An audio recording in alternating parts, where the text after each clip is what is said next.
Assalamualaikum warahmatullahi wabarakatuh.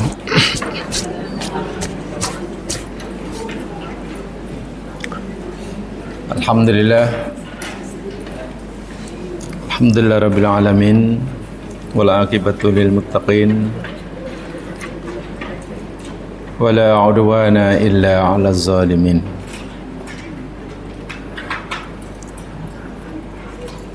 Allahumma salli ala Muhammad wa ala ali Muhammad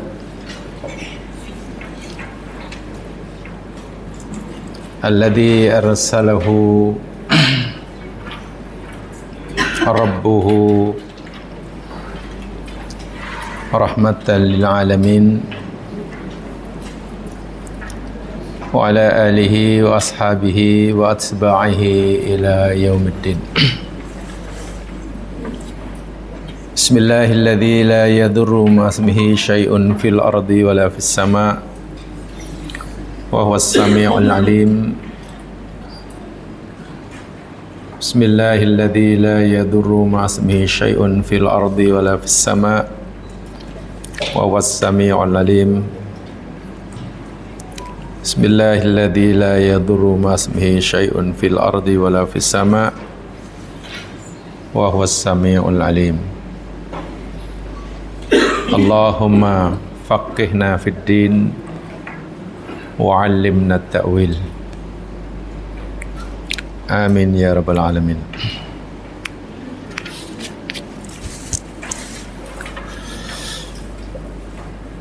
Muslimin muslimat yang dirahmati Allah sekalian, insyaallah kita akan teruskan siri kajian kita Suratul Kahfi.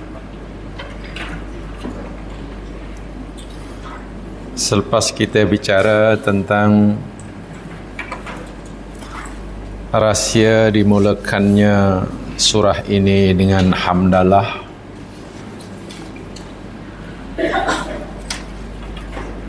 di mana ada tanasub, keserasian hubungan antara surah ini dengan surah sebelumnya dan juga dengan surah selepasnya. Juga telah kita bicarakan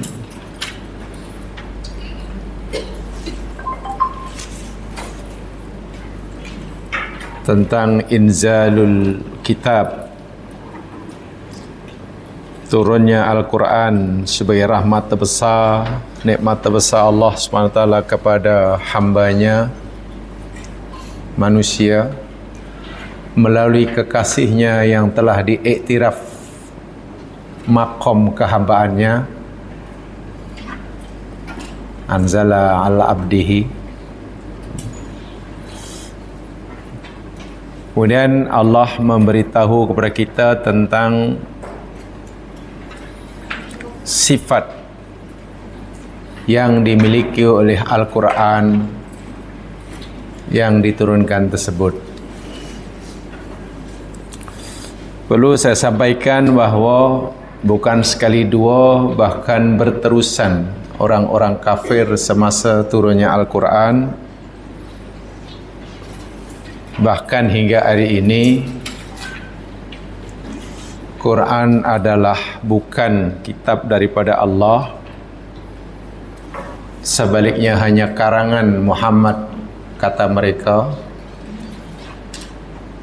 Sehingga orang kafir, termasuk orang kafir sekarang, sentiasa menuduh bukti bahawa Quran itu bukan daripada Allah karena isi kandungannya banyak perkara-perkara, maklumat-maklumat yang tidak konsisten,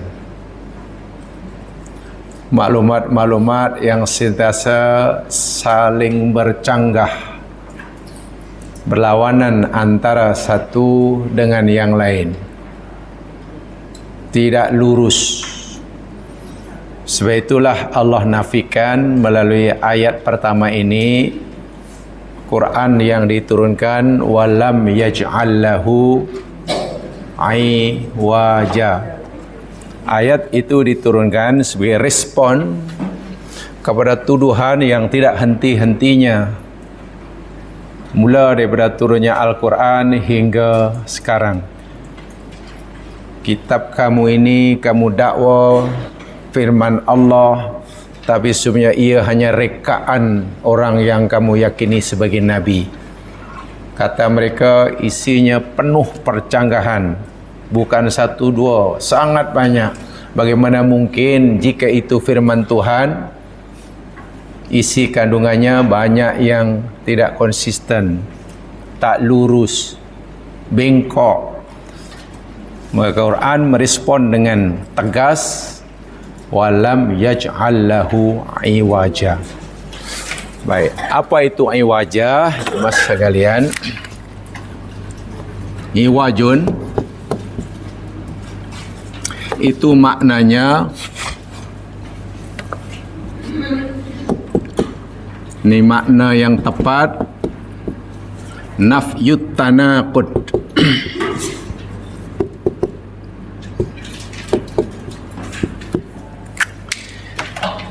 Iwaj dalam ayat ini memberi makna nafyut tanaqud an ayatihi, menafikan adanya tanaqud. Tanaqud itu sesuatu yang tidak serasi itulah, yang sentiasa berlawanan, apa namanya? Ya tanaqud lah, menafikan tanaqud. Contradiction lah dalam bahasa bangsarnya. Dalam bahasa bangsar, contradiction. Sehingga dalam Al-Quran ini tidak ada contradiction, nafyut tanaqud. Dengan tegas Quran menafikan itu. Menafikan itu. Bermakna ayat-ayat Al-Quran yang oleh sesetengah mereka yang tidak mempercayainya dianggap bertentangan antara satu dengan yang lain, itu bukan ayatnya yang saling bertentangan, mereka yang belum dapat memahami dengan betul. Itulah. Jika ada orang menganggap dalam Quran ini ada benda yang salah, ada benda yang tak yang saling bercanggah terus dengan yang lain, itu bukan Qurannya, tapi pemahaman mereka yang belum betul. Karena Quran menyatakan lam yaj'alhu iwaja. Bahkan Quran mencabar kepada mereka yang tidak meyakini kebenaran Al-Quran. Allah memberitahu pada mereka dalam surah An-Nisa ayat 82. Nanti saya tunjukkan contoh tanaqud yang contoh yang dianggap tanaqud oleh setengah mereka ini. Banyak, tapi insya-Allah saya berikan satu ajalah, karena memang kita belajar yang tafsir ini. Coba lihat dalam surah An-Nisa ayat 82.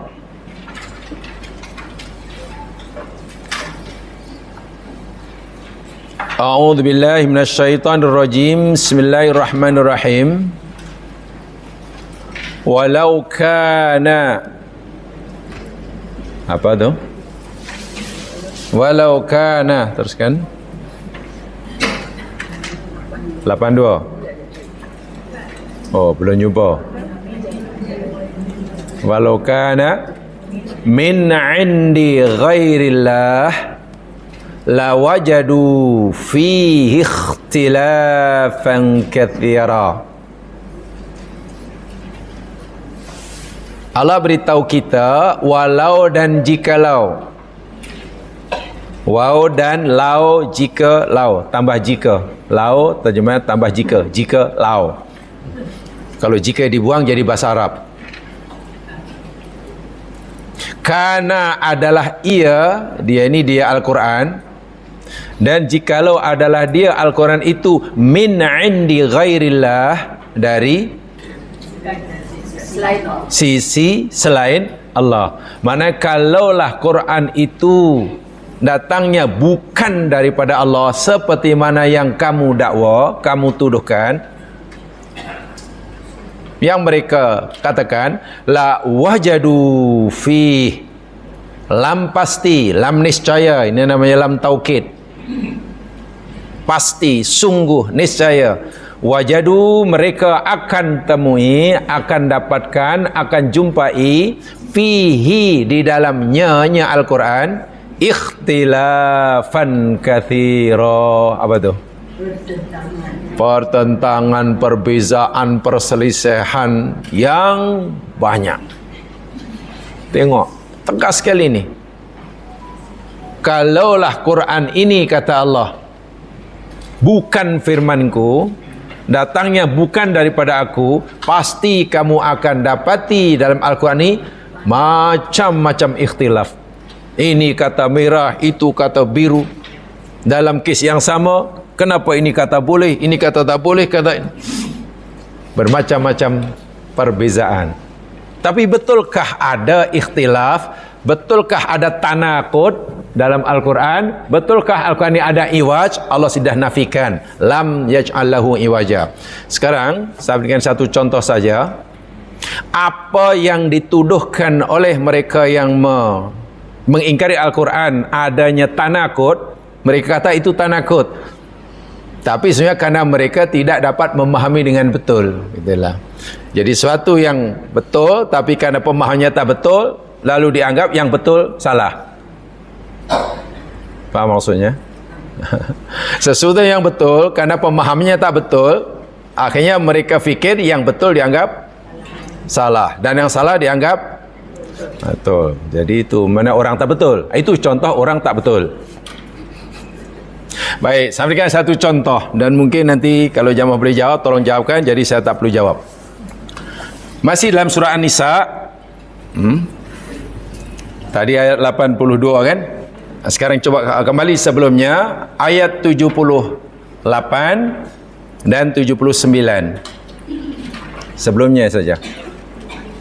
Inilah gamaknya salah satu contoh yang mereka katakan Quran itu penuh dengan ikhtilaf, Quran itu ada banyak tanaqud, maklumatnya tidak konsisten, sekejap ini, sekejap itu, sehingga tak boleh dipercayai lah. Begitu maksud mereka. Dalam ayat 78 surah An-Nisa, aina ma takunu yudrikkumul maut walau kuntum fi burujin musyayyadah. Di mana sahaja kamu berada, niscaya apa tu? Niscaya kamu akan dijumpai atau didapati oleh kematian, walaupun kamu berada dalam benteng-benteng yang kuat, yang tinggi, yang kokoh dan sebagainya.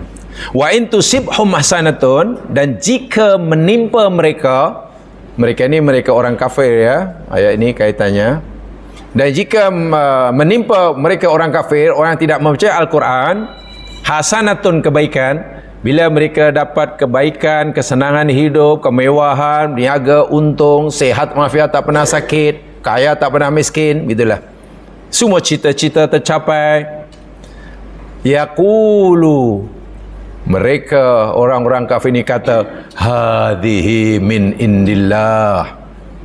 Apa tu? Inilah datang daripada Allah. Mungkin yang Maha akan tanya sikit, macam mana orang kafir boleh kata min indillah?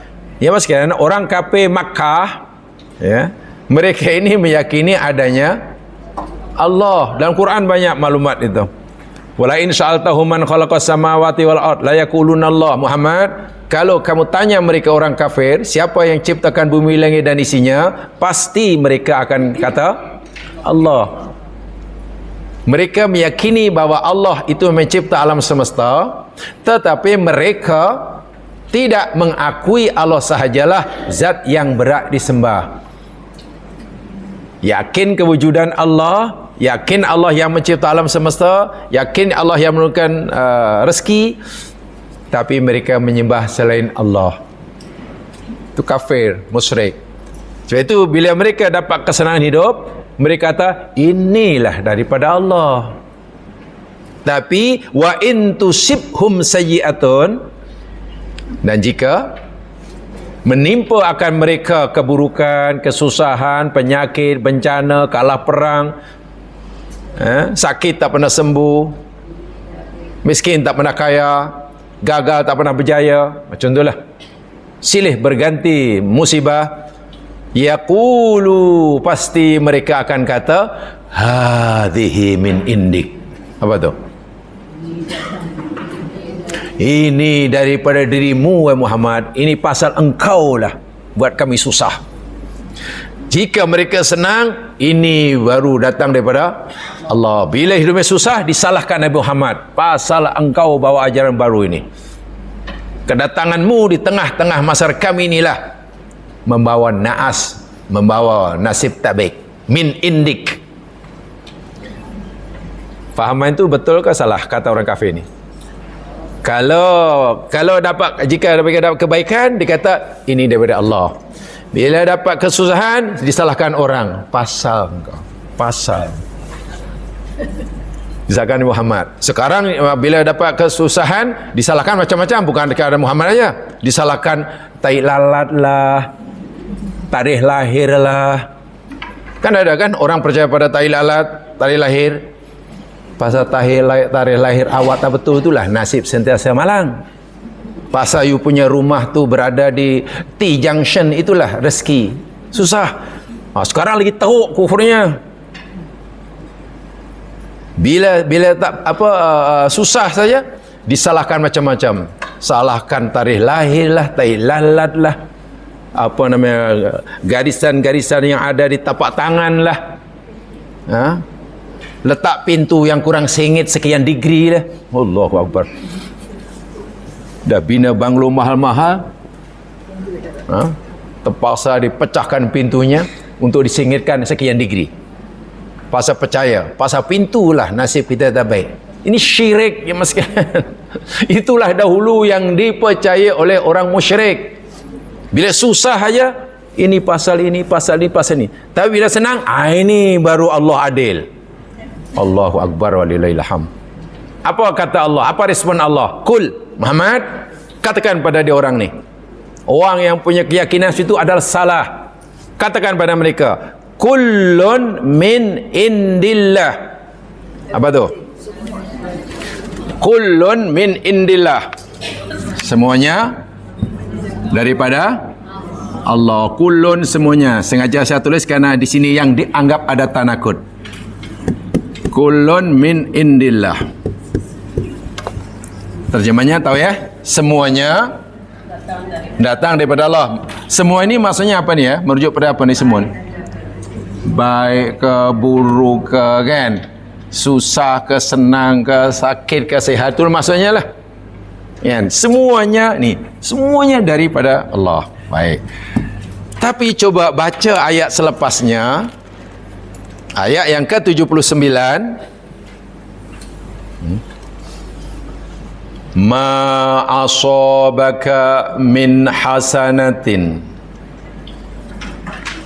fa minallah. Apa tu? Apa sahaja yang menimpa engkau min hasanatin, daripada kebaikan. Jadi kita terjemahan Melayu, apa saja kebaikan yang menimpa engkau, apa saja kebaikan yang engkau dapat, faminallah, maka ia datang dari Allah. Kemudian wama asabaka min sayyi'atin famin nafsik, dan apa saja keburukan yang menimpa engkau, maka dia dari coba ini yang dianggap tanakut tu. Ma apa tadi? Ma asabaka min hasanatin, kan? Min hasanatin minallah. Kemudian ma asabaka min sayyi'atin min nafsik. Ya mas sekalian, sepintas lalu, kalau kita pandang sepintas lalu, selayang pandang, nampak ada pecanggahan atau tidak antara ayat 78 dengan 79? Ada tanakut atau tidak? Sepintas lalu, selayang pandang. Ada. Betul? Ayat yang sebelumnya 78 Allah kata ketika orang kafir kata bila dapat kebaikan dia kata inilah daripada Allah. Bila susah pasal hang lah. Yang kau lah. Kalau orang sekarang gitu tadi pasal angka lah. Awak selalu pakai 44. Memanglah 4. Coba tukar jadi 8. 888. Lalu Allah nafi. Muhammad beritahu kepada dia orang ni, semuanya itu datang dari Allah, tak kira yang sama ada yang baik maupun yang buruk kan. Itu kan ayat 78. Betul ya? Tapi tengok ayat 79. Allah juga yang beritahu, apa saja kebaikan yang menimpa engkau datang dari Allah, dan apa saja keburukan yang menimpa engkau datang dari. Tengok, kan selayang pandang sepita selalu macam ada tanakut. Itu yang mereka kata Quran ini tidak lurus. Sebenarnya iwaj, bengkok. Itu sekadar contoh ya. Tapi betulkah ayat ini menunjukkan bahawa Quran itu ada tanakut, atau jangan-jangan kefahaman kita yang belum betul? Nah, sebelum jamaah nanti diserang oleh non-Muslim, elok jemaah kena tahu jawapannya dahulu. Saya takut nanti ada non-Muslim tanya kemudian, mana tahu sekarang non-Muslim banyak yang mengkaji Quran, golongan-golongan cendekiawan, intelektual. Mereka ingin mempelajari Quran bukan untuk mereka yakini, tapi untuk coba mengorek-ngorek kod-kod ada kesalahan. Mereka gunakan sebagai senjata untuk menyerang Islam. Coba kalau katalah ada orang kafir tanya pada kita untuk minta bukti pada kita bahawa Quran tidak ada tanakut, lalu mereka datangkan dua ayat ini, macam mana respon kita? Tolong Hajah bagi tahu ke Quran, awak kata Quran tak ada tanakut, Quran tak ada iwaz. Tapi tengok ni, macam mana ni? Dalam ayat yang berturutan 78, 79. Macam mana jawab kita agaknya? Kalau yang tanya ni Chong ke, Ling ke, Tong Tai Cik ke, nama dia. Macam mana jawapan kita? Mungkin setengah kita jawapannya tentang Quran, you jangan sentuh. Lepuk Kang. Mungkin itu. Modal kita itu je. Ini sebenarnya bahaya. Tidak boleh. Mungkin dia memang ingin tahu, ingin pencerahan. Jadi kita mesti ada kemampuan untuk menjawabnya lah. Untuk menjawabnya. Jamaah sekalian, ya. Sepertinya saya tadi, ini kita selalu selayang pandang seakan-akan ada tanakut atau ada iwaj. Sedangkan Quran kata Quran ini tak ada iwaj. So, macam mana nak menjelaskannya? Begini, ya mas sekalian. Ketika orang kafir mengatakan kebaikan dari Allah, keburukan daripada engkau, lalu Allah Subhanahu Wa Taala meresponnya, tak semuanya datang daripada Allah, tapi kemudian Allah memberitahu pada kita bahawa yang baik itu datang dari Allah, yang buruk itu menimpa kamu itu datang dari diri kamu sendiri. Jamaah sekalian, di sini yakni ada sesuatu yang ini.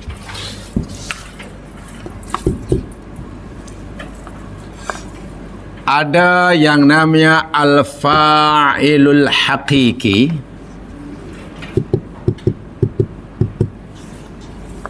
Pelaku subjek yang sebenar. Ini bukan fa'il maf'ul bih bahasa nahwu, bukan ya, ini bahasa Quran. Yang kedua yakni ada al-asbab. Al-asbab.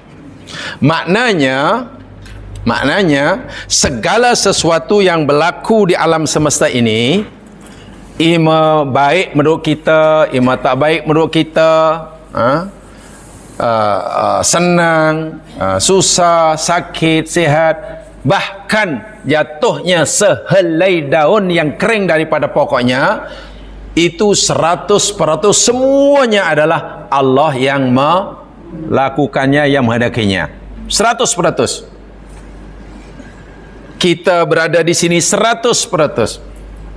Ada orang aksiden 100% yang ia berlaku atas kehendak Allah. Mau baik ke mau tak baik, orang masuk dalam gaung ke, orang selamat ke, orang sihat ke, orang sakit, 100% pelaku sebenarnya, subjek yang sebenarnya yakni Allah.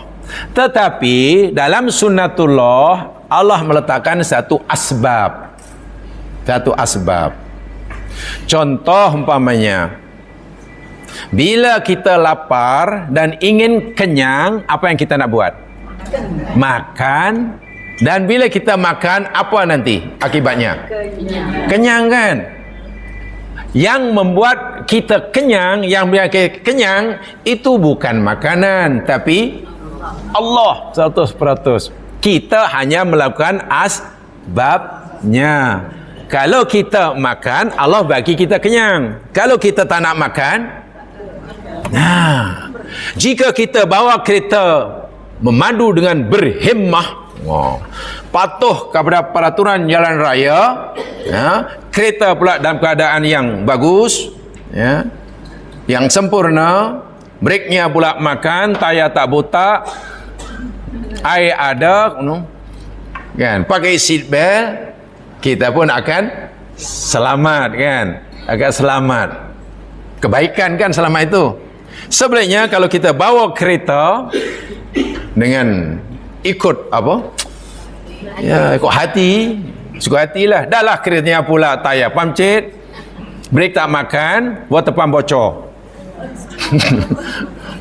Laju bukan main. Sehingga di simpang 4, lampu merah pun kita langgar, aksiden. Aksiden tu musibah, sayiat atau hasanat menurut kita?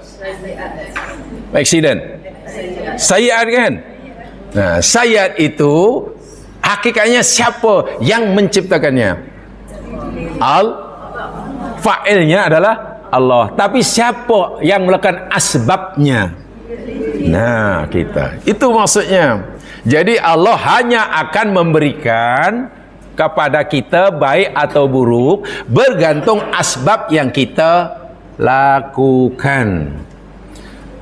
Kalau asbab yang kita lakukan itu betul, Allah bagi betul lah. Bawa motor budak itu, wah bukan main cantik, perlahan, motornya makruh. Ya selamatlah. Kenapa? Karena dia memandu, membawa motosikal dengan. Tapi kalau bawa motosikal sambil baring, pegang handle pakai kaki, pegang handle pakai kaki, brek tak ada, bukan main laju, lalu tu langgar tiang telefon umpamanya, patah pinggang dia, jadi 2. Tadi 2 tapi tapi lepas tu hidup. Mana hidup jadi hantu kon pasal itu, jadi tiap malam ganggu. Yang menciptakan aksiden tadi adalah Allah, tapi asbab yang menyebabkan ia aksiden adalah si budak itu sendiri kan. Jadi betul lah, orang itu selamat ke tak selamat ke, semuanya datang dari Allah. Mau kenyang ke tak kenyang, semuanya datang daripada Allah. Tapi bila Allah kata, bila kamu lapar, itu dari diri kamu. Maksudnya apa? Karena kitalah yang menjadi asbabnya. Kan kita yang melakukan asbab. Jadi kita tidak, karena kita tak nak makan, maka itu maksudnya. Baik buruk datang daripada Allah? Iya. Tetapi semua itu ada asbabnya. Allah hanya memberikan akibatnya. Kita yang melakukan asbab. Itu dipanggil hukum apa namanya itu? Dipanggil apa tu? Yalah, kalau zaman mungkin kata tu cause and effect, cause and effect kan. Dipanggil hukum apa? Bahasa saya namanya hukum kausalitas. Hukum kausalitas. Causality. Ada sebab, ada akibat, ada action, ada reaction. Itu dah memang sunnatullah begitu.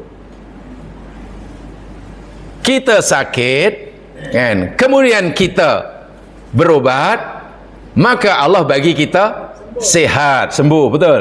Sembuh itu baik, datang daripada Allah. Tapi kita kan yang melakukan ikhtiarnya. Kita sakit, tak nak berobat, bahkan makanan yang doktor kata pantang larang pun licin. Sebab doktor dah nasihati, cik, dia tanya dah, dok, sebenarnya saya ni sakit apa ni dok? Minta maaf ya cik, sebenarnya cik ni kalau tanya sakit apa, cik ni macam minimarket katanya. Minimarket macam, ya semua ada lah katanya. Jadi banyak pantang larang dia, ini jangan makan, jangan makan. Oh ini langgarnya, maka semakin parah lah, semakin teruk lah dia punya sakitnya. Makin teruk dan makin teruk itu sayiat. Allah kata, karena penyakit kamu yang teruk min nafsik. Apa maksudnya? Puncanya hang sendiri. Awak telah melakukan asbab-asbab perkara yang menyebabkan bertambah parah. Bila awak melakukan perkara yang menyebabkan anda sehat, ya jadi sehat. Betul ya? Jadi kedua-duanya baik atau buruk datang daripada Allah. Satu itu. Yang keduanya, kenapa ayat ni kata bila baik datang daripada Allah dan bila tak baik daripada kamu? Ini berkaitan dengan adab.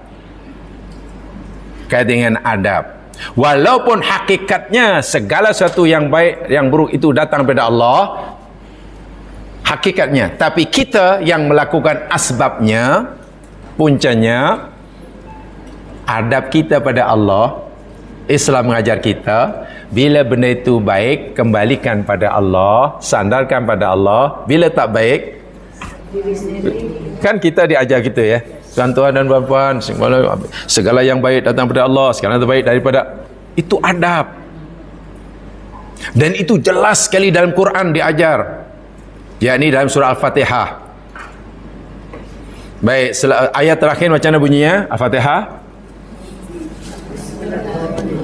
Siratal ladzina an'amta alaihim. Apa artinya? Kita mohon pada Allah agar Allah tunjukkan kita ke jalan yang lurus kan. Ihdinas siratal mustaqim.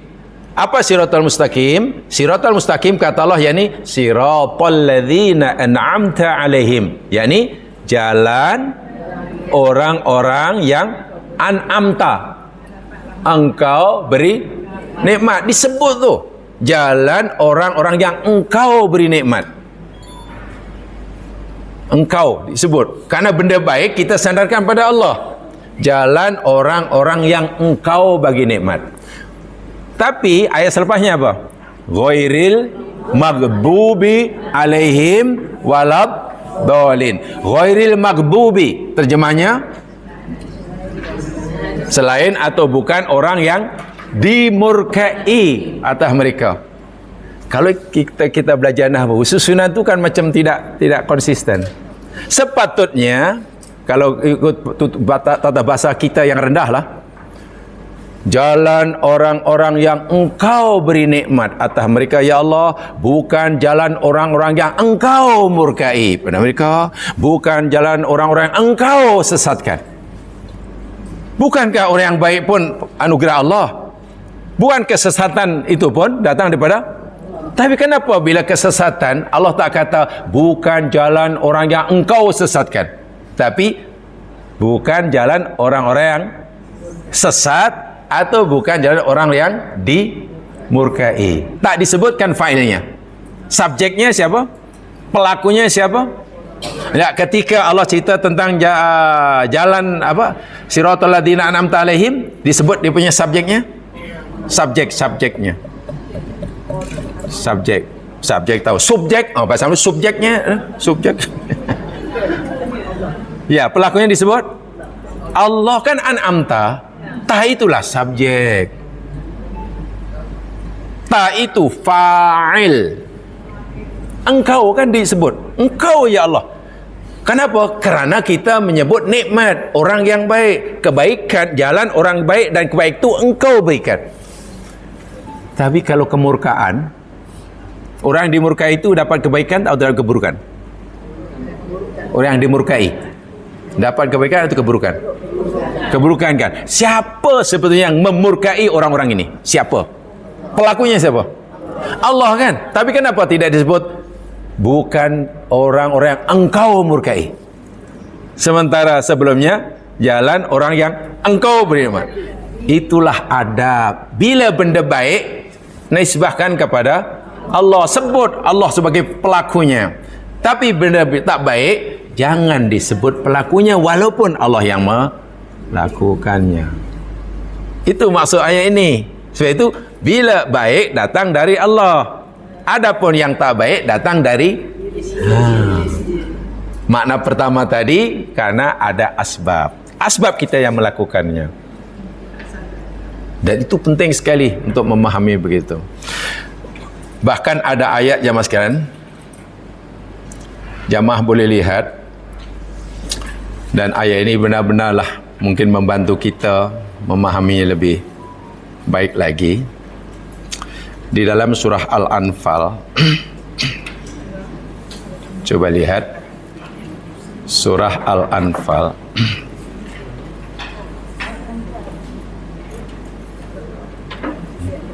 surah yang ke-8 ayat yang ke-17. Al-Anfal ayat 17.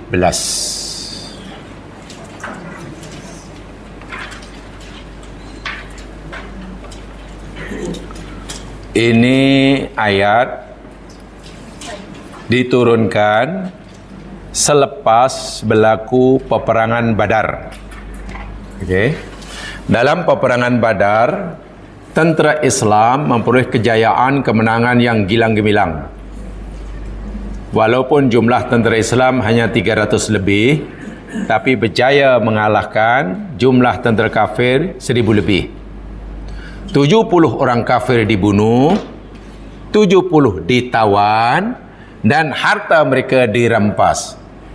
Ini kejadian yang besar. Walhal itulah peperangan kali pertama dilakukan oleh orang Islam. Maknanya orang tentera Islam belum ada pengalaman berperang. Kali pertama, tapi menang. Dahlah jumlah askarnya pula sikit macam tak seimbang, kan? Sementara si kafir jumlahnya ramai, peralatan perangkat perang lebih sempurna, lebih lengkap, dan orang kafir itu kenyang pengalaman gaduh. Orang kafir sudah kenyang pengalaman gaduh karena mereka suka gaduh sama sendiri. Jadi selepas berlaku peperangan ini, okey, beginilah kita bayangkan dulu ya. Kalau kita yang dengan jumlah yang kecil, tak ada pengalaman perang, oleh itu pelengkapan senjata pun tak lengkap sangat, melawan musuh yang lebih ramai jumlahnya, kenyang dengan pengalaman, kemudian tiba-tiba kita memperoleh kejayaan yang gilang gemilang, ramai mereka kita bunuh, banyak mereka yang kita lawan, banyak harta mereka kita tawan. Lepas perang tu macam nak agak-agak hati kita berbunga-bunga atau sedih atau bunga-bunga, kembang kempis atau kembang saya tapi tak kempis. Bahasa yang selalu digunakan, agak-agak lepas perang itu 1 minggu kumpul tu agaknya kita duduk tenang-tenang atau jalan ngengkang. Maknanya boleh jadi kemungkinan untuk angkuh, kemungkinan untuk bangga, kemungkinan untuk ujub bahasa Arabnya itu sangat-sangat besar. Kemungkinan untuk ujub itu sangat besar. Weh, rupanya kita hebat ya. Boleh menang. Pasti itu. Yalah, mungkin contoh yang inilah, katakanlah lah, ini contoh anak muda lah ni. Ini contoh anak muda. Saya yakin karena di depan saya semua masih muda-muda, jadi saya bagi contoh muda lah. Kita punya pasukan sepak bola. Bola sepak. yakni apa namanya pasukan tu? Harimau Malaya kan, Malaysia kan? Malaya kan? Malaya. Wah. Tak tahulah itu dalam peringkat yang berapa itu daripada tim dunia. 100 yang keberapa ya, saya tahu lah. 150 ke 40 kan. Tiba-tiba diadakan satu perlawanan. melawan Argentina yang baru mendapatkan gelaran juara World Cup, kata Allah. Dengan pemain dengan taburan bintang-bintang, mereka penuh bintang. Dan nilai pemain di padang mereka 11, kita ber-11, nilainya tak ada maknanya. Mereka nilainya ratusan juta US dollar, kita yang sebelah itu tak tahu berapa. Tiba-tiba selepas bermain 90 minit, kita bantai Argentina 8-0. Katakanlah. Nah, contoh. Macam mana agak-agak? Tim dari malamnya macam mana agaknya? Mungkin pingsan lepas itu, tak sempat terkejut kan? Dan mungkin cutinya bukan 1 hari.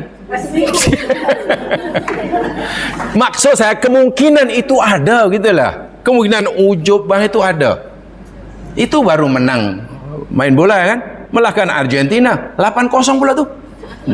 Menangis Lionel Messi dan kawan-kawan. Messi keluar padang, Messi DKK, nangis habis. DKK dan kawan-kawan. Nah, ayat ini itulah kisah dia, background dia. Iya ya, ini hambaku yang soleh belaka, Nabi Muhammad kekasihku, sahabat-sahabat ikut peperang Badar ni orang-orang yang hebat.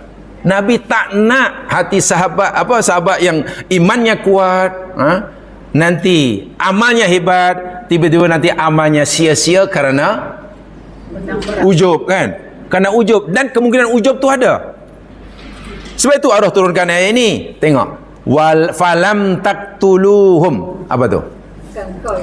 Falam taqtuluhum, maka bukan kamu wahai orang-orang Islam yang membunuh mereka orang-orang kafir. 70 orang di medan Badar tu bukan hang yang bunuh mereka. Walakinnallaha qatalahum. Tu macam mana? Tetapi Allah lah yang bunuh mereka. Coba, terkejut kita. Ya, macam mana ya? Allah kata bukan kita yang bunuh, tapi saya yang penggal leher dia, saya yang kejar dia. Ayat ni macam mana ni? Tiba-tiba Allah mengklaim dia yang membunuhnya. Ya, Allah itu fa'il al-hakiki. Betul? Fa'il hakiki itu Allah. Memang Allah lah pelaku yang sebenarnya, subjek yang sebenarnya.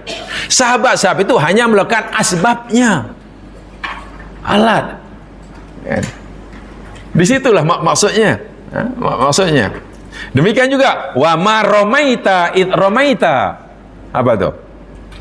Wa ma ramaita id ramaita.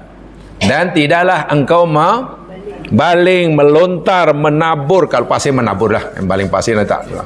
Id ramaita, ketika engkau membaling, menabur, walakinnallaha rama. Tetapi Allah lah yang membaling. Ceritanya dalam satu tafsir, ketika Nabi Muhammad sudah tentera Islam sudah dapat melihat tentera kafir yang nak menyerang, orang kafir sudah melihat tentera Islam, tentu sudah tak jauh lah tu, tinggal beberapa puluh atau ratus meter ajalah. Nabi ambil pasir, pegang pasir, lalu dibaling ke depan ke arah orang-orang kafir. Masih jauh tu, mungkin masih berpuluh meter lah. Logiknya ya mas sekalian, kalau kita baling pasir di padang pasir, akhirnya berapa kilometer pasir itu akan jatuh. Lainlah kalau pakai lastik ya. Ini pasir. Mungkin kita tabur ya, mungkin 2 meter depan dah jatuh. Tabur pasir ke depan di padang pasir, ke arah musuh. Tapi subhanallah, dengan kehendak Allah, muka orang-orang munafik, orang kafir ni semua terkena pasir tadi. Wahai Nabi paling hanya jatuh. Tengok apa maksudnya? Allah lah yang menyampaikan tadi, tapi Nabi hanya melakukan asbab yang sikit saja, yang sikit saja. Maryam alaihissalam lepas ia bersalin melahirkan putra satu-satunya, Isa ibnu Maryam, bersandorlah di sebatang pokok tamar, dahaga dan lapar. Lalu Allah Subhanahu wa taala, karena Maryam ingin makan, ya, Allah perintahkan Maryam untuk pegang pokok tamar yang ia sandar tu. Dan pokok tamar tu besar tu jemaah sekalian. Maryam masih muda. Masih muda, baru pula bersalin. Minta maaf mungkin tangan pun halus. Doktor tak ada. Allahu Akbar. Begitulah nasib kekasih-kasih Allah ni di dunia. Allah suruh Maryam, huzzi ilaiki bijid'in nakhlah. Maryam, kamu peganglah pokok tamar itu, lalu huzzi itu goncang, gerakkan, goncangkan, tusakit alaiki rutoban janiya. Niscaya pokok tamar itu nanti akan menggugurkan buah-buahnya, buah tamar rutob yang masih basah, janiya masak ranum di pokok. Rutob itu mana basah? Rutob. Jadi janganlah, saya nak beli tamar rutob yang basah ada ke? Janganlah. Rutob itu basah, mana tamar. Dengar ada rutob kering.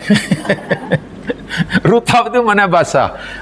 Janian itu buah yang masak di pokok, bukan masak di peram. Bukan mangga setengah muda lalu kita petik, lalu kita di peram ya? Di peram lah. Baru selepas 5 hari masak. Kan? Ini tidak, mangga itu memang masak di bawah, petik aja boleh makan. Tamar itu dah, itu pertanyaan saya. Mungkinkah dari segi logik lah, dari sunatullah kah? Agak-agak goncangan yang dilakukan oleh Maryam pegang pokok yang besar itu, adakah pokok tamar itu bergegar macam lalu agak-agak lah? Tak mungkin kan? Tapi macam mana dengan asbab Maryam pegang itu walaupun tidak bergerak? Pokok tadi, tamar tadi jatuh. Siapa yang melakukan? Siapa fa'ilnya? Itu yang Allah kata. Jadi kalaulah Maryam kata nak ujub, rupanya hebat aku ni. Aku ni punya azimat apa ni? Kalaulah Maryam kata nak ujub, nanti Allah kata, Maryam, bukan hang yang meluruhkan itu, bukan. Aku. Muhammad, bukan kamu yang memastikan, yang menyampaikan pasir itu terkena muka mereka, tapi aku, kata Allah. Kamu hanya baling sampai itu. Hai hambaku yang soleh-soleh, bukan kamu yang membunuh mereka, aku, kata. Itulah maksudnya. Semua benda yang baik nisbahkan pada Allah. Kita hanya melakukan asbabnya. Sebab itu Allah nyatakan semuanya memang datang daripada Allah. Karena Allah yang memberikan akibat daripada sebab yang kita sendiri melakukannya. Hanya menurut adabnya kepada Allah. Bila yang baik itu sandarkan pada Allah, bila yang tak baik itu nisbah pada diri sendiri. Ditanya, macam mana sekarang? Lama tak jumpa, sihat walafiat, nampak cergas. Macam alhamdulillah, ini kehendak Allah lah. Masya Allah, la quwata illa billah. Begitu kalau sedang sihat. Kalau punya tak sihat pula, lain minggu jumpa lagi, kenapa tak sihat? Macam mana tak sihat? Ya, ini salah saya lah. Salah saya sudah mulai malah nak.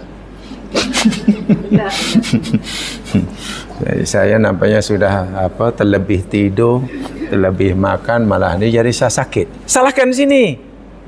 Jangan bila jumpa kawan, macam mana boleh sihat? Yalah, saya sihat lah. Hari-hari saya jogging 10 km. Balik jogging 10 km, saya rumah, saya masih naik turun tangga 50 kali. Tak puas kan 10 km, tak puas. Lepas itu saya pindahkan batu belakang rumah ke depan rumah. Itu aja. Nak exercise juga. Sehat, makan saya jaga, tidur saya cukup. Wah, di sebelah ke sini. Lain bulan jumpa, nampak macam tak sihat. Macam mana boleh tak sihat? Apa boleh ni takdir. Itulah akidah yang salah bin keliru. Benda yang paling basic ni tak boleh salah macam mana. Bila sihat dia kata ini pasal ini diklaim. Tapi bila sakit, apa boleh buat, takdir. Macam mana berniaga tahun ini? Alhamdulillah, syarikat untung. Macam mana boleh untung? Iyalah, saya tahu macam mana strategi dalam perniagaan, macam mana setiap pemasaran. Semua sini saya sudah keluar kerja, awak masih tidur. Saya belum balik kerja, awak sudah tidur. Jadi memang layak, saya patut untung banyak tahun ini. Bahkan itu pun kira Allah bagi lambat, sepatutnya tahun lepas, tapi tak macam mana Allah bagi lambat. Tengok bila untung di sini pula. Tapi bila rugi, bila lingkup, macam mana dengan lingkup? Macam mana boleh lingkup kan awak rajin? Takdir, dah takdir. Allahu Akbar, teruknya akidahnya. Salah tu yang sekarang baca surah An-Nisa ini, macam yang saya katakan tadi. Yang baik, semua baik buruk datang pada Allah, tapi asbabnya kita yang melakukannya. Bila kita buat ikhtiar dengan asbab yang baik, Allah bagi baik. Bila kita buat asbab yang tak baik, Allah pun bagi tak baik. Itu maksud ayat ini. Ayat 7-8 kata semua datang daripada Allah, tapi ayat 9 selepasnya, yang baik datang daripada Allah, yang tak baik datang. Jadi tidak ada tanakut dalam ayat ini, tidak ada iwaj. Dan banyak sekali contoh-contoh yang seperti ini dalam Al-Quran jamaah sekalian. Itu perlu kajian yang panjang lah, yang panjang. Dan itu mustahak khasnya pada zaman sekarang ini, di mana ramai orang-orang Islam sendiri, termasuk orang kafir bahkan, sudah mulai ada keinginan untuk mengkaji Al-Quran lebih secara ilmiah, secara logik. Jadi jika mereka menemukan seperti ini, lalu mereka tuduh bukan-bukan, ya kita mampulah menjawabnya. Sebab kalau tidak nanti, ya macam mana ya? Susah kalau tidak susah. Itu contoh. Boleh faham ni ya? Iwaj ni ya? Ini makna satu patah kata itulah. Iwaj. Contohnya sudah ada dan contohnya masih banyak. Bukan satu aja. Sekarang antara ayat pertama dan ayat kedua itu dalam kata Ustazah Tajwid ada apa namanya? Cara membaca ayat pertama sambung ayat kedua, kata Ustaz mengajar Tajwid ada apa namanya? Saktah. Saktah boleh, saktu pun boleh, ada tak pun boleh, tak boleh. Saktah. Saktah itu daripada perkataan sukut. Sukut maknanya sukut, diam. Makna harfiahnya.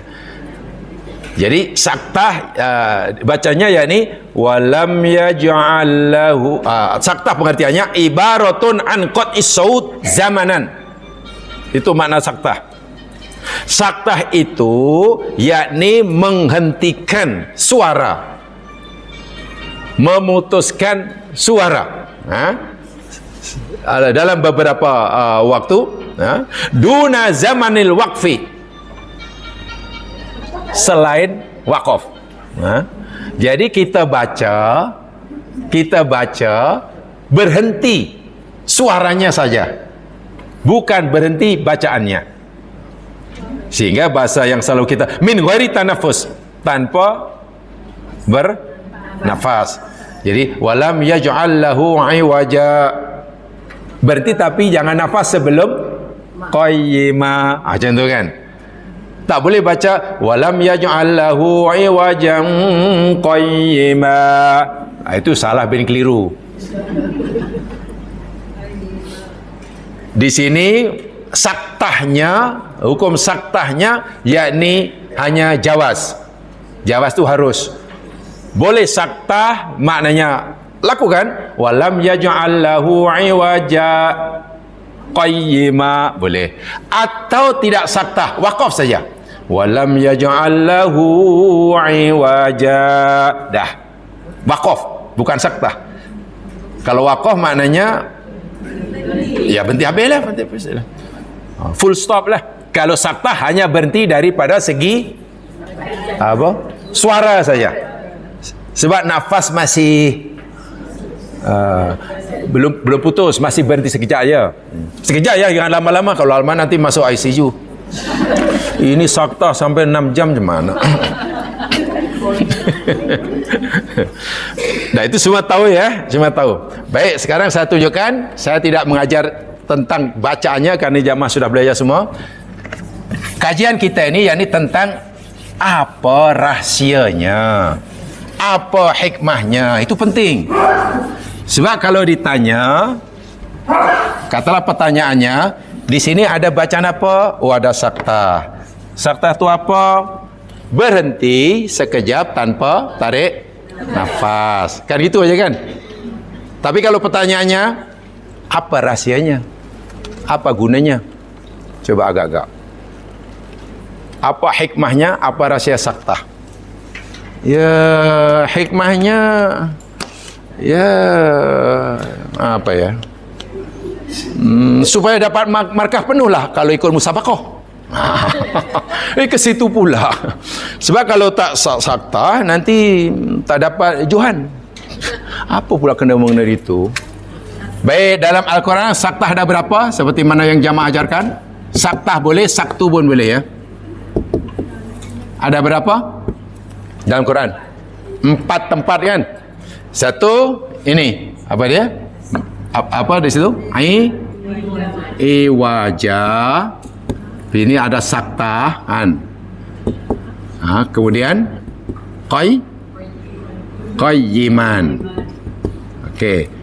Ini satukan dulu. Wajah berhenti qayyiman. Jadi wajah qayyiman. Yang kedua dalam surah Yasin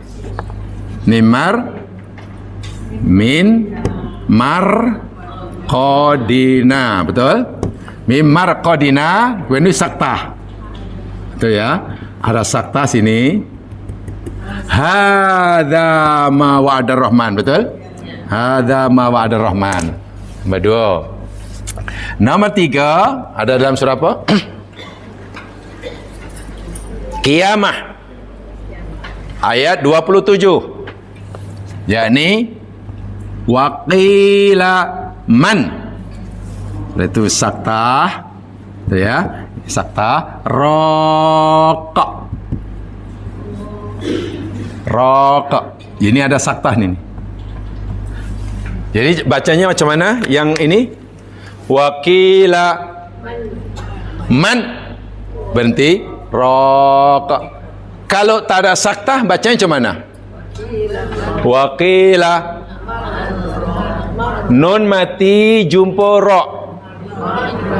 Waqila marraq, begitu kan? Kalau tak ada saktah waqila marraq. Kan mana boleh baca man kalau tak berhenti, kalau tak saktah. Ada nun mati jumpa ra kan? Kemudian yang keempat dalam surah Al-Mutaffifin ayat yang ke-14. Kalla bal saktah rona. Coba jamaah perhatikan ayat-ayatnya. Kita bukan belajar tentang cara bacanya, tapi kita kaji tentang apa rahsianya. Sepenting apa saktah ini dalam membaca Al-Quran. Karena jamaah sekalian, terus terang satu di antaranya, kalau kita tidak baca saktah, nanti maknanya itu lari. Begitulah. Bukan hanya tajwidnya yang salah, maknanya boleh lari. Tidak sebagaimana yang dimaksud, yang dikendakinya. Tolong catat ya. Pertama, dalam ayat ini surah Al-Kahfi, ayat pertama dan masuk ayat kedua. Yang kedua, saktahnya dalam surah Yasin. Berapa tu kalau surah Yasin tu? 52 kalau tidak salah. Kan? Qalu man ba'athana mim marqadina hadza ma wa'adar rahman wa sallallahu ayat 52. Yang ketiga dalam surah Al-Qiyamah ayat 27, waqila man raq. Lihat ayatnya. Dan yang keempat surah Al-Mutaffifin ayat 14. Kalla bala apa? Bal rona. Bal rona. Kalau tak dibaca saktah macam mana? Bal rona. Kalau tak ada saktah baca macam mana? Bar lam mati jumpa ra. Mesti masuk kan? Idgham kan? Jadi barrona kan? perona. Yang manrok, marrok. Nah, gitu kan. Baik, sekarang apa rahsianya? Ini penting karena ini dalam ilmu tafsir. Dan bagaimana bijaknya orang-orang dahulu mengajar kita. Qiraah boleh menyebabkan qiraah itu boleh menentukan makna. Bukan hanya kalimatnya, cara membaca pun akan menentukan maksud Al-Quran.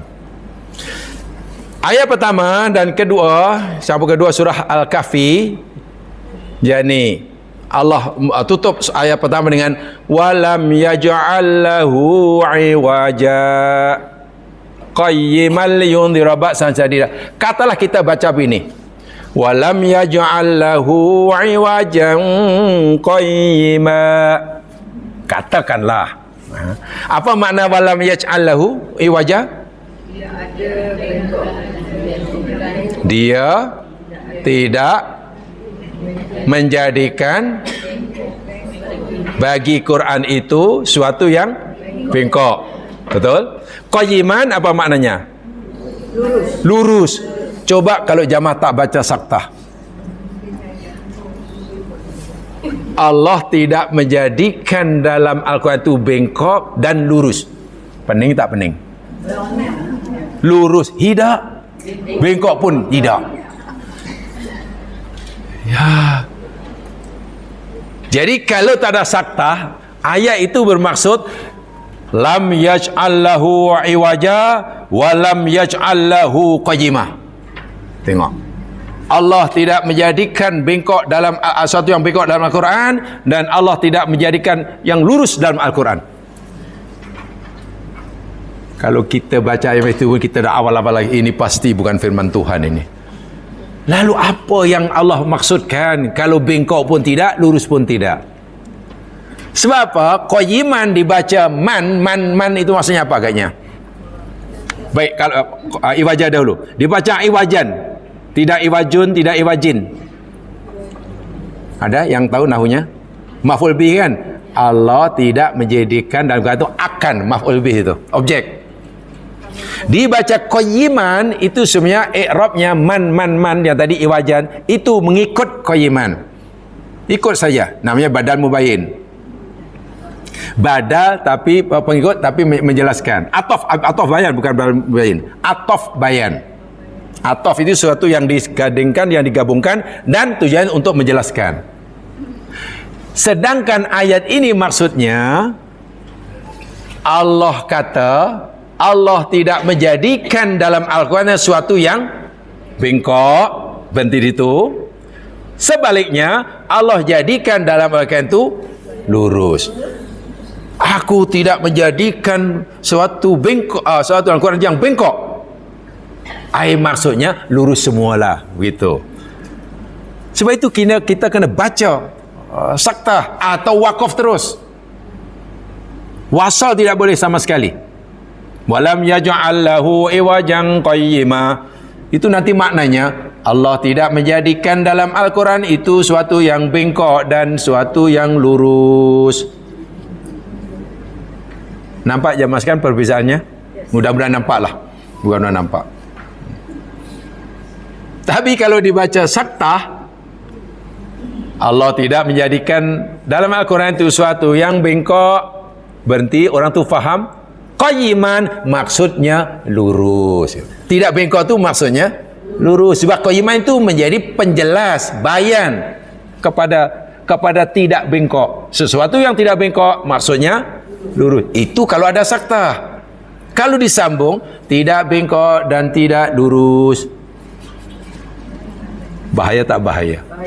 Ya. Sebab itu mesti saktah atau wakaf terus. Tak apa. Wakaf terus tak apa. Jangan sambung mentang-mentang nafasnya panjang, 3 ayat baca 1 nafas, sambung aja. Ya kan ada orang nak tunjuk nafas panjang, Fatihah baca 1 nafas. Bismillahirrahmanirrahim. Alhamdulillahirabbil alamin. Rahmanirrahim. Dalam solat pula tu. Tidak boleh ya kalau dalam solat. Kurang afdal kan Nabi beritahu kita, bila kita solat, kita baca Al-Fatihah, kita sedang berdialog dengan Allah. Jadi baca ayat demi ayat, kita menunggu jawapan daripada Allah. Rasakan yang kita sedang berdialog. Itu. Tetapi kalau baca satu nafas, macam mana? Bismillahirrahmanirrahim. Apalagi laju.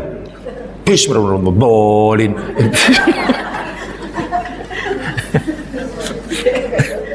Faham ya? Itu rahsia saktah dalam surah Kahfi.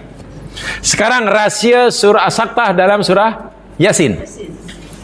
Dalam surah Yasin, ayat ke-52, nanti bila orang-orang kafir dibangkitkan dari alam kubur, pindah ke alam mana? Akhirat, dipanggil yaumul. Berpindahnya manusia daripada alam barzah ke alam akhirat itu disebut yaumul. Lupa lagi. Yaumul Ba'thi. Dulu kan ada macam-macam kita berikan apa ni? Ada Yaumus Sa'ah, ada As-Sa'ah, Yaumul Ba'thi, Yaumul Hasyri, Yaumul Qiyamah. Hari kebangkitan. Bila mereka dibangkitkan, mereka terkejut. Betul-betul terkejut. Apa kata mereka? Qalu man ba'athana, siapalah yang membangkitkan kami, membatana min daripada marqadina. Marqad masa atau tempat. Marqad ni isim zaman atau isim makan, daripada rokoda. Rokoda mana tidur, macam kataba menulis, maktab tempat menulis, atau miktab boleh. Jadi marqad tempat tidur atau masa tidur. Siapalah yang membangkitkan kami, mengejutkan kami daripada tempat atau masa tidur kami ini? Itu ucapan Allah, menceritakan ucapan siapa tu? Kalimat mambatana mimarqadina hadha, Allah menceritakan ucapan siapa itu? Ucapan malaikat ke ucapan Nabi? Kafir. Ucapan orang kafir. Saja saya bagi pertanyaan, yang keduanya tidak ada. Ucapan orang kafir. Kemudian selepas itu, hadza ma wa'adar rahman, inilah apa yang dijanjikan oleh Ar-Rahman Allah, wa sadaqal mursalun, dan benar adanya para utusan. Sekarang saya tanya, hadza ma wa'adar rahman, inilah yang dijanjikan oleh Allah yang Maha Pengasih, dan inilah dan telah benar para utusan. Ayat ini Allah menceritakan ucapan siapa? Ucapan orang kafir yang baru bangun itu, atau ucapan Allah yang disampaikan oleh malaikat yang ditugaskan? Tak, kita kena faham itu. Sebab ini tadabbur. Saya ulangi. Baca ayatnya ya, tengok ayatnya. Man ba'athana mim marqadina, siapalah yang menghidupkan atau membangunkan kami daripada tidur kami ini. Ayat ini Allah kata ini merujuk pada ucapan siapa tadi? Kafir. Yakin? Yakin. Sekarang ayat berikutnya berbunyi hadza ma wa'adar rahman wa sadaqal mursalun. Agak ini ucapan siapa ni? Allah atau orang kafir? Atau Nabi Muhammad? Atau malaikat yang ditugaskan? Ini ucapan malaikat kan yang ditugaskan oleh. Betul lah, Allah menceritakan. Allah cerita tentang nanti apa yang orang kafir kata, mambatana minal qadina. Apa jawapan Allah melalui malaikatnya? Hadza ma wa'adar rahman.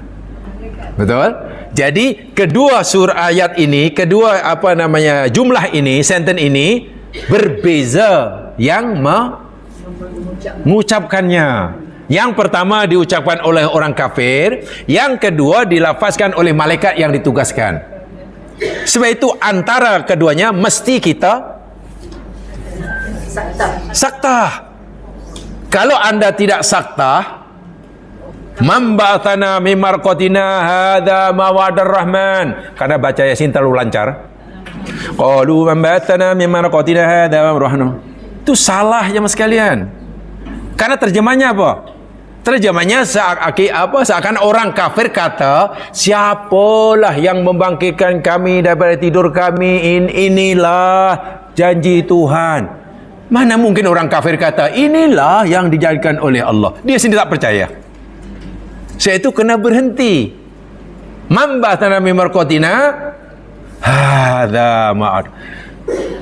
Nak memberikan fahaman kepada yang mendengar termasuk kita bahawa pengucap man min marqatina dengan hadza ma'ad itu berbeza. Pertama itu Allah menisbahkan ucapan orang kafir yang menyesal dan kecewa. Kedua adalah respon Allah kepada kekecewaan mereka. Seakan-akan kamu kata siapa yang bangkitkan? Inilah yang pernah dijanjikan oleh utusan aku.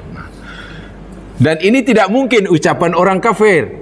Hadza ma'adar rahman, mana mungkin orang kafir yang baru bangun kata, inilah rupa yang Allah janjikan dulu ya. Siapa ya? Macam mana? Mengaku pula kan. Faham di situ apa hikmah saktahnya? Jadi kalau itu ini mesti atau tidak? Saktah di sini mesti. Jangan karena terlalu hafal, lancar, mimma raqatina hada, mana boleh? Tak boleh. Nanti penafsirannya berbeza. Lebih-lebih orang yang faham Al-Quran pasti akan, macam manalah orang ini? Mana mungkin orang kafir tiba-tiba mengakui janji Allah dan kebenaran Rasul.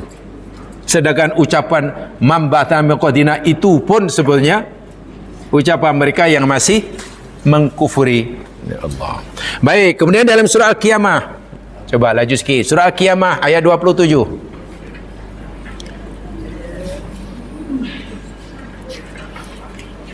Macam mana ayat lengkapnya Al-Qiyamah 27?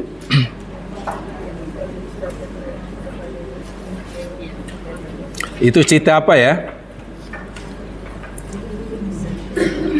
Cerita dalam peperangan Uhud ke, peperangan Badar ke, atau peperangan apa ke? Tidak ada perang. Kalau itu cerita mana ni? Cerita orang munafik Madinah ke? Ini cerita ketika seseorang itu sudah berada di ambang kematian. Cerita seseorang yang nyawanya sudah berada di tekak. Nah, lihat firman Allah Subhanahu wa taala. Ayat sebelum itu cerita akhirat kan. Kalau kita perhatikan itu wujuhu yaumin nadhirah ayat 22, pada hari itu ada wajah yang berseri-seri ila rabbiha nazirah, karena dapat memandang kepada Tuhan mereka, Tuhannya. Wa wujuhu yaumadin basirah, ada pula wajah pada waktu itu muram, sedih, tadunnu ayyuf ala biha faqirah, ya, karena dia yakin apa namanya akan binasakan, dibinasakan. Baik, lalu Allah kata kallah, kallah, kallah. Apa ayat kallah ni? Di situ terjemahnya apa? Kallah. Dahulu pernah kita pelajari sama surah Iqra sudah. Kalla innal insana la yatagha. Kalla dalam Al-Quran ada berapa maknanya? 4 ke 5, 1 ke 2, atau 3 ke 4. Kalla ini jamaah sekalian dalam Al-Quran maknanya ada 2, tapi digunakan dalam 3 keadaan. Makna pertama untuk menafikan, tidak sama sekali. Itu makna pertama. Yang dinafikan yakni apa yang ada sebelumnya. Yang sebelumnya. Jadi menafikan isi kandungan ayat sebelumnya. Itu makna pertama. Makna kedua, kala yakni maknanya tidak sekali-kali, dan yang dinafikan yakni kandungan ayat selepasnya. Kandungan ayat selepas kala maksudnya. Kan kala sebelumnya ada ayat, selepasnya pun ada ayat. Jadi menafikan kandungan ayat sebelumnya. Yang kedua, menafikan kandungan ayat selepasnya. Contohnya lain. Ada pula kala bukan untuk menafikan. Bukan. Maknanya bukan tidak sekali. Tapi kala maknanya tambih. Maknanya ingatlah, ketahuilah, awas. Macam tu, macam amaran. Kala bermakna awas, ingatlah, ketahuilah. Bila ia menjadi pembuka jumlah. Kala innal insana la yatgha. Jangan diartikan tidak sekali-kali, tapi artikan ingatlah, ketahuilah, awas. Sesungguhnya manusia itu akan termasuk dalam ayat ini. Karena ayat sebelumnya itu sudah habis. Pengertiannya sudah sempurna. Tadhunnu ayyuf'ala biha faqirah. Full stop. Dah. Lalu Allah buat ayat baru, kisah baru, kala. So kala ini dianggap sebagai pembuka ayat. Bila kala diguna pakai untuk membukakan ayat jumlah, maknanya ketahuilah, ingatlah. Karena ia berisi ancaman, ada yang menerjemahkan awas, siap lu. Itu kalau bahasa anak muda. Awas, siap lu. Peringatan ni. Idza balaghatit taraqi. Idza apabila balaghat telah sampai, telah tiba, at-taraqi. Mana taraqi? Kerongkongan, tekak. Baik, taraqi di situ menjadi maf'ul bih, betul? Akan. Balaghat telah tiba, telah sampai. Fa'il, fi'il. Fa'ilnya mana? Subjeknya mana? Di sini mahdhuf. Mahdhuf dibuang. Fa'ilnya tidak disebut. Sehingga ditakdirkan, ada kebanyakan mereka mentakdirkan fa'ilnya yakni nyawa, ruh. Sebab itu kalau dalam terjemahan pasti ada kalimah ruh atau nyawa, dan biasanya letak dalam kurungan. Ketahuilah, ingatlah apabila ruh telah sampai ke kerongkongan. Tapi apakah betul yang dimaksudkan ruh semata-mata, tidak yang lain? Wallahu alam, sebab Allah tak sebut. Pertanyaan, sebab apakah roh ini telah pernah sampai ke halkum? Ke taraqi? Sedangkan dalam ayat yang lain Allah tak kata taraqi. Idza balaghatil hulkum. Jadi yang betul tu hulkum atau taraqi? Itu kajian yang tidak mudah.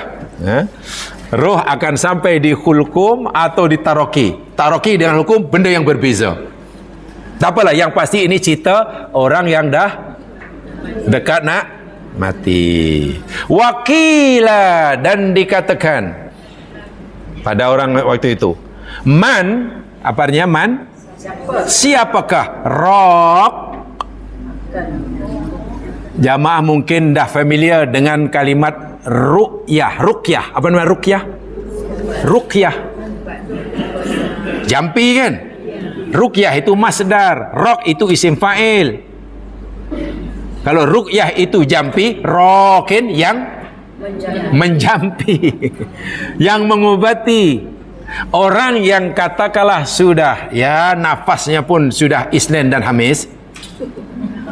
Nafasnya sudah Isnin Hamis. Isnin breathe in, Hamis baru breathe out. Mana sudah makin jarang-jarang kan? Dia kata manrok. Siapa yang boleh menjampi macam ni? Siapa yang boleh menyelamatkan ni? Karena orang ini belum mau mati, masih ingin hidup. Untuk hidup, ya kena berubatlah, kena makan itu makan ini. Tapi siapa lagi lah yang boleh menjampi ni? Sama ada jampi tradisional ke, moden ke, kalau mungkin ada akar-akar kayu ke, yang boleh menghalang daripada nyawa, tak jadi keluar. Sebab apa? Wa dhanna annahul firaq. Tengok, Wadhanna, dan waktu itu, saat itu anak Adam tadi yakin bahwa dia akan firaq. Firaq maknanya berpisah, maknanya akan mati. Baik, itu tafsir lain karena kita fokus pada manraq. Kalau itu manraq, ada berapa patah kata nih? Ada berapa kalimat? How many words? Kam kalimatan? Manraq.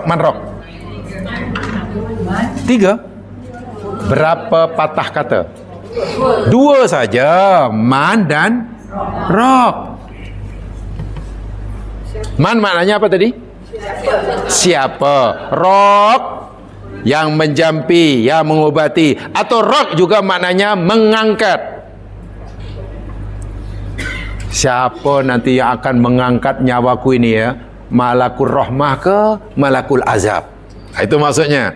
Sebab yang akan membawa nyawa, roh kita, bila pisah daripada badan itu, sama ada malakul rahmah, kalau itu nyawa orang yang baik, atau malakul azab. Dia bingung, tak pasti. Sekejap lagi aku ni mati ni, siapa nanti yang membawa nyawaku ni? Malaikat rahmat kan roh mengangkat. Atau kalau dia belum ingin mati, masih ingin hidup, lalu dia tanya, siapa yang boleh jampi ya? Siapa hanya doktor yang hebat ya? So ada 2 perkataan, bentuk pertanyaan. Man raq. Sekarang kalau kita tak baca saktah, macam mana bacanya? Kalau tidak saktah, non mati jumpa raq. Mar. Begini kan? Betul? Betul ya? Kalau kita tak baca saktah, nun maknanya kena masuk raq kan? Jadi waqila marraq. Betul.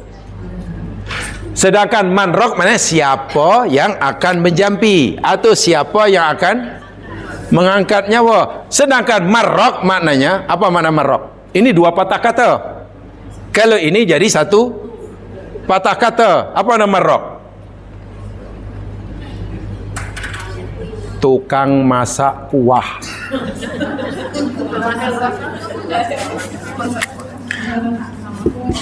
Nabi pernah bersabda, man tobaho marokatan fa'akthir fihi ma'ha wa tahad jiranaka.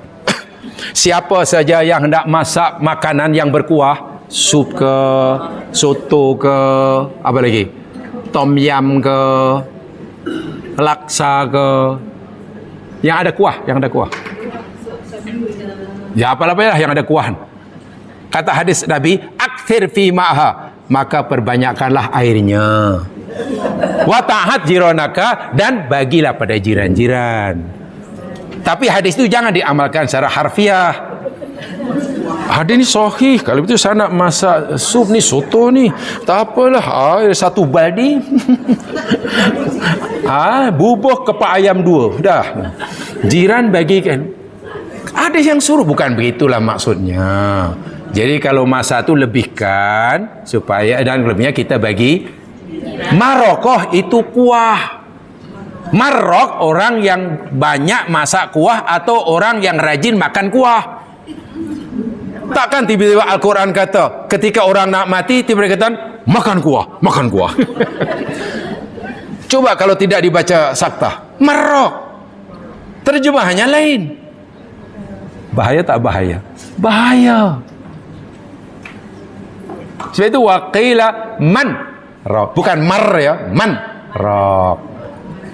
Jangan wasal. Wasal mana 1 patah kata, 2 patah kata jadi 1. Wah, itu bahaya sungguh. Ya. Adapun yang terakhir, siapa? Al-Mutaffifin. Betul. Al-Mutaffifin ayat 4. Lah, coba perhati betul-betul supaya nanti tak perlu mengulanginya. Sebab saya tahu jamaah saktah sudah tahu. Sekarang ini yang saya maksud ini, yakni apa hikmahnya gitulah. Sia qiraah itu penting. Yang betul lah maksudnya. Ayat ini kaitannya dengan ayat sebelumnya juga, cerita tentang pendusta-pendusta agama. Orang-orang kafir Ayat Allah berfirman dari paling tidak daripada ayat 10 lagi, wailu yauma idzil mukadzibin, celakalah pada hari itu bagi orang yang mendustakan agama. Siapa mereka itu? Alladzina yukadzibuna biyaumiddin, yakni orang-orang yang mereka banyak mendustakan hari kebangkitan. Wa ma yukadzibu bihi illa kullu mu'tadin athim, dan tidaklah mendustakan hari kiamat kecuali tiap orang-orang yang melampaui batas lagi banyak dosa. Sifatnya idza tutla. Boleh tak tolong alihkan kereta lori nak masuk yang kereta parking tepi sini? Apa nombor? AA18. AA18 siapa? Apa? Apa puan? AK? AA18. AK 18. Idza tutla alaihi ayatuna, apabila dibacakan ke atasnya ayat-ayat kami, ini pendusta hari kiamat, qala, dia kata asatirul awalin, ini dongengan orang dahululah, ini karutlah. Quran dikata dongengan, cerita bohong orang dahulu. Orang-orang yang seperti inilah Allah kata kalla, tidak sekali-kali apa yang mereka tuduhkan itu bohong sama sekali. Mereka kata Quran tunggangan itu bohong. Bal, apa artinya bal? Bahkan rona ron tutup. Rona menutup. Kalau ronun itu sesuatu yang menutup. Yang Nabi kata, bila orang buat dosa satu dan tak bertaubat, dalam hatinya ada nuktah sauda, bintik hitam. Bintik hitam yang melekat agar dosa itu namanya ronun bahasa Arabnya. Fi'ilnya rona. Satu. Buat lagi satu dosa, lekat lagi dua nuktah sauda. Kalau dia banyak dosa, akhirnya hatinya bukan ada satu titik tapi jadi batik. Banyak titik itu mana batik. Bahkan rona telah menutup ala qulubihim, atas hati-hati mereka, makan yaksibun, apa yang mereka usahakan. Perbuatan jahat mereka, dosa yang mereka terus melakukan, maksiat yang mereka istiqomah melakukannya, itulah yang menutup hati-hati mereka, sehingga hati mereka buta, tak nampak kebenaran Al-Quran. Quran yang benar, firman Allah, mereka kata dongengan cerita karut orang-orang dulu. Itu maksudnya. Ya, baik. Sekarang balrona ada berapa patah kata? Balrona ada berapa patah kata? Dua. Bal dan rona. Betul. Itu dua. Bal maknanya lain, rona maknanya lain. Betul? Sekarang kalau kita tidak saktah, bacanya macam mana? Lam mati jumpa ro. Boleh baca? Lamnya boleh baca? Tak boleh kan? Jadi baca kena bar rona, itu kan? Ni kalau tak ada saktah, kala barrona, macam itulah. Apa makna baron? Baron itu maknanya dedak. Apa? Dedak. Tu apa namanya? Padi, beras, apa padi yang digiling, dikilang, dedak ya, yang halus tu. Kulitnya ke atau apa aja? Dedak tu. Bukan kulit padi. Kalau kulit padi tu tak boleh makan. Kulit padi kan tak boleh makan kan? Itu mungkin jadilah baja ke apa. Ni apa? Apa ya? Maknanya padi beras tu kan warnanya warna asal coklat kan. Tapi kalau di apa? Dipolis lagi jadi putih. Nah, yang dedak kan. Sebenarnya yang sehat tu apa, beras yang berwarna masih coklat atau yang dah putih melepak? Yang coklat itulah, dedak itu banyak khasiat dia. Wah, iya, itu khasiat dia. Nah, baron itu maknanya dedak. Tiba-tiba Quran cerita Tidak sekali-kali. Dedak atas hati mereka. Apa pula jadi dedak lah? Tengok, kalau tak dibaca saktah, maknanya lari. Pertama lari karena dari dua patah kata jadi satu. Itu bahaya tu. Yang tadi dua jumlah, dua perkataan yang mengucapkannya berbeza. Bila tak ada saktah, ya dia ingat itu ucapan orang kafir semuanya. Salah lagi. Dalam surah Al-Kahfi, kalau tak ada saktah, membingungkan maklumat Al-Quran. Sebab kita akan fahami, Allah berfirman, aku tidak menjadikan dalam Al-Quran ini sesuatu yang bengkok dan tidak sesuatu yang lurus. Lurus pun tidak, bengkok pun tidak. Cuma mana? Itulah rahsia saktah itu. Jadi orang dahulu bijak jemaah sekalian. Ilmu qiraah boleh membantu kita memahami makna Al-Quran. Tapi saya sudah tahu, yakinlah jamaah semua sudah faham itu saktah apa. Karena saktah itu maknanya ya beginilah, bila ada tanda macam ni baca berhenti tanpa tarik nafas. Itu ilmu tajwidnya. Tapi jangan berhenti ilmu tajwidnya. Kena tanya, kenapa mesti ada saktah? Macam tu. Tanyakan apa rahsianya gitu. Jangan nanti kalau ada orang tanya apa rahsia saktah, kamu jangan banyak tanya, sudahlah, saktah-saktah aja deh. Orang yang banyak tanya tak kuat iman. Wah, itu lagi orang takut. Kalau belajar macam itu, macam mana nak tambah? Jangan banyak tanya. Orang yang banyak tanya lemah iman. Oh, kacau lah macam tu. Alhamdulillah, sempat juga mempelajari dua patah kata. Wallahu a'lam. Subhanakallahumma bihamdika asyhadu an la ilaha illa anta astaghfiruka wa atubu ilaik.